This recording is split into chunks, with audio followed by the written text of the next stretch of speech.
What is going on, everybody? Crazy Dog back with another Cleveland Browns video for you guys. And I hope you guys enjoyed the bye week as much as I did, that's for sure. I mean, it was nice being able to wake up for once and not have to deal with the 3+ hours of emotional torture that the Browns have been bringing us Browns fans so far this season, right?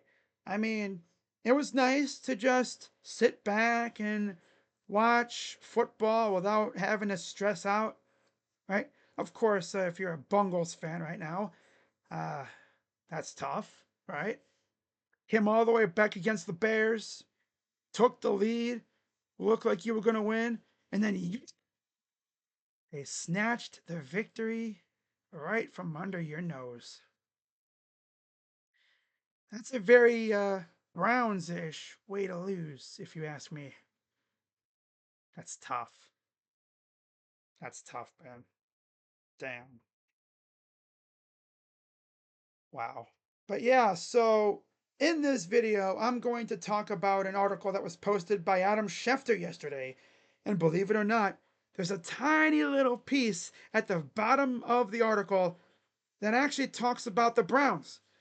As here is what Mr. Schefter had to say, and I quote, "While Cleveland already has completed 3 trades in the past month, acquiring offensive tackle Cam Robinson, sending quarterback Joe Flacco to Cincinnati, and swapping cornerbacks for Jacksonville, of course, Greg Newsome to the Jags, Tyson Campbell to the Browns. Overall, I think that trade so far has been a big time W for the Browns, being as Tyson Campbell has actually looked pretty good. And then, of course, he got hurt in our last game. Hopefully, he's all right. But here's the big part of the article, and this has Browns fans buzzing on social media. Most sources believe that the Browns will be buyers more than sellers before the deadline. Yeah, people have told Adam Schefter that they believe the Browns will be buyers, aka adding players before the deadline. Honestly, I don't know how to feel about that. It depends on who they add and how expensive, right? Knowing Andrew Berry, think he's going to touch those first round picks, right? But anything else, I think, is fair game. I wouldn't even be surprised if he pulled off a swap like he did with Jacksonville.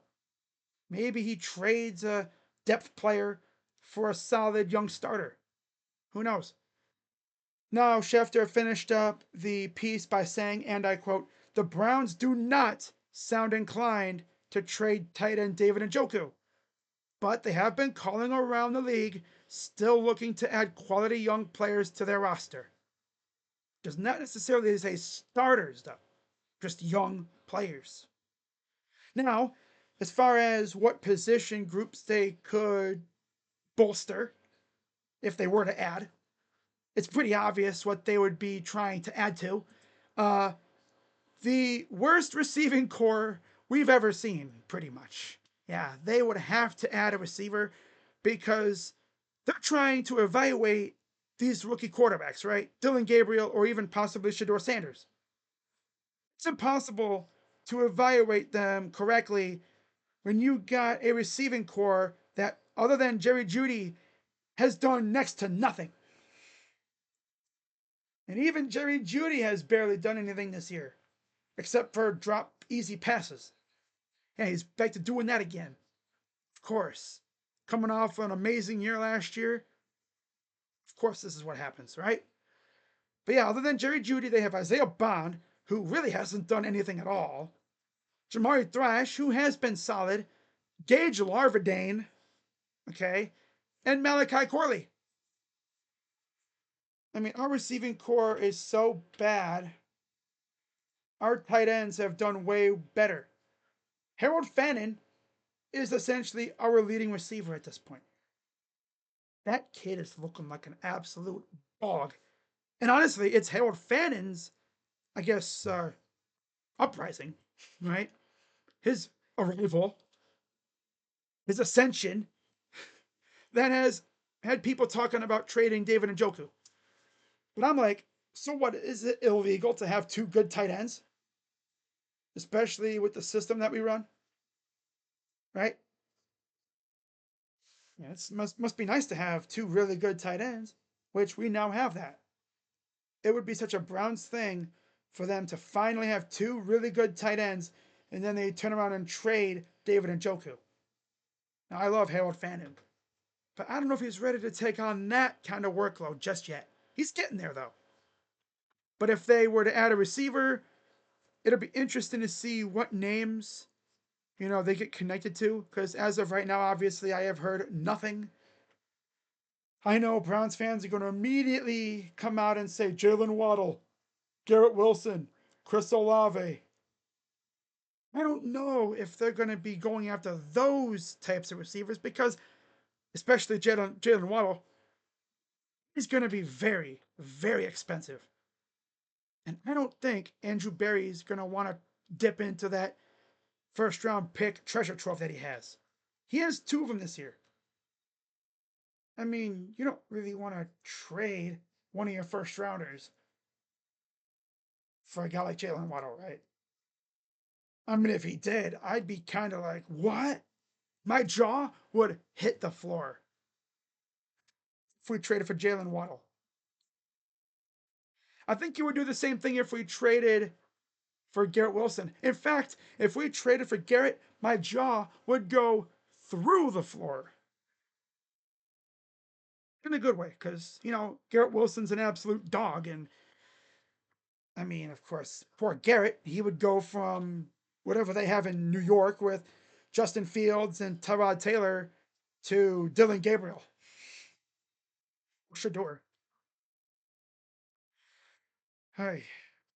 But yeah, it'll be interesting to see what the Browns do before the deadline, whether they add or maybe they sell off some pieces for more draft picks. It'll be interesting. But yeah, if I hear any rumors, I will definitely have a video out for that. But that's pretty much all I'm going to talk about here, you know? And we'll see what happens over the next 48 or so hours, as we are now officially less than 48 hours away from the trade deadline. I'm sure we'll be hearing a lot of stuff tomorrow, right? Monday, the day before the deadline, start of the week. We'll probably be hearing a lot of stuff tomorrow. So that's why I say, especially now, be sure to hit the like button, subscribe, but most importantly, hit the bell so you know when I go live and post new videos, right? Because if something happens, I know you guys want to be there when it does. Because I'm telling you right now, if we were to go out and trade for a Jalen Waddle, because again, Andrew Berry has not pulled off his signature receiver trade yet. Surprisingly, he hasn't done that yet. If his receiver trade happens to be Jalen Waddle, I'm legit dropping whatever I'm doing and going live to talk about that. Straight up. Unless I'm streaming. But then, of course, if that happens while I'm streaming, like a Cavs game, that's all I'm going to be talking about. Oh, man. But yeah, we'll see what happens. And the scary thing with Andrew Berry is that is something that he would do. He would 100% do it too. Yep. So yeah, if anything happens, I'll have a video for it. If I hear any rumors, I might do a little video. But as of right now, it's really nothing. Right? So we'll see what happens. With that being said, I'm Crazy Dog. Let's go, Browns. And I'll see you guys later. I'm out. And by the way, I'm not going live for the trade deadline. I haven't been live for the NFL trade deadline in a few years. I think the last time I went live for the deadline, only like one trade happened, and it was Aqib Talib. Yeah. At that moment, I was like, I'm never streaming the NFL trade deadline ever again. But yeah, with that being said, I'm Crazy Dog. Let's go Browns. And I'm out. Bye bye. Yeah. Hope you guys enjoyed the bye week. Because we're right back at it with the emotional torture next week against the Jets. Can't wait. Bye bye.